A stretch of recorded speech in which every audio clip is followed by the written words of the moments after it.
ایک خدیجہ اور حضرت ابو بکر رضی اللہ تعالیٰ عنہ، یہ حضرات انہوں نے ایمان لایا۔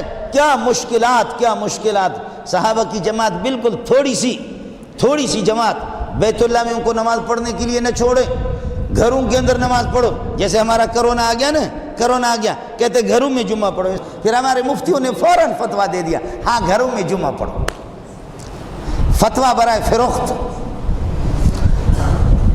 فوراً حکومت کی پیشانی کو پڑھ کر کے، اور لیکن گھر میں پڑھو تو 6 بندے سے زیادہ کوئی بھی نہ پڑھے۔ میں نے کہا 6 بندے کیا، 9 تو میرے بیٹے ہیں، ان کو بھی 2-3 جگہوں میں کروں، 9 تو میرے بیٹے ہیں ملا کے، اور پھر بھی ہم پیچھے۔ ہمارے بعض مولوی 26 کسی کے 27، بعض مولوی 26 کسی کے 27۔